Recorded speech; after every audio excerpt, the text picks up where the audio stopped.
نہ جانے مسائل تو علماء سے پوچھیں، یہ حکم مبین ہم کو رب سے ملا ہے، ہم کو رب سے ملا ہے۔ آپ نے سوال فرمایا ہے کہ قرآن پاک ہدایت دیتا ہے، یہ سچ ہے، لیکن کیا قرآن پاک گمراہ بھی کرتا ہے یا نہیں؟ اس بارے میں ہماری رہنمائی فرمائیں۔ تو جی محترم، دیکھیے اس کے متعلق عرض یہ ہے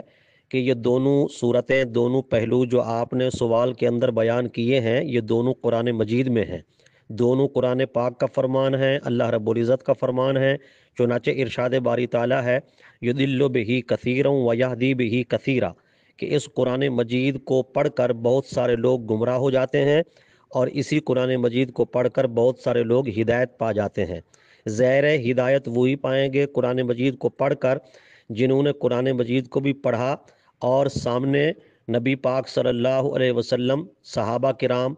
اور تابعین، تبع تابعین، بزرگان دین، اولیاء، صلحاء، محدثین، فقہا، ان کی ہدایات کو بھی سامنے رکھا، تو ظاہر سی بات ہے وہ نہیں بھٹکے گا، وہ قرآن مجید سے ہدایت حاصل کرے گا۔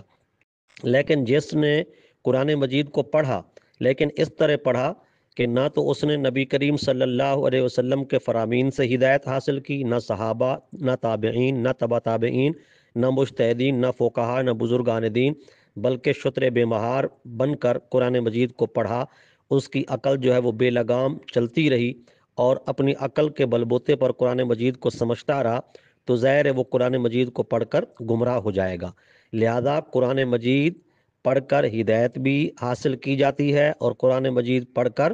گمراہی بھی ملتی ہے، یہ دونوں باتیں قرآن مجید میں ہیں اور دونوں سچ ہیں، دونوں حق ہیں۔ قرآن مجید کو بے لگام ہو کر نہیں پڑھنا چاہیے، اللہ رسول کی عطا کردہ ہدایت اور توفیق کے مطابق قرآن مجید کو پڑھنا چاہیے۔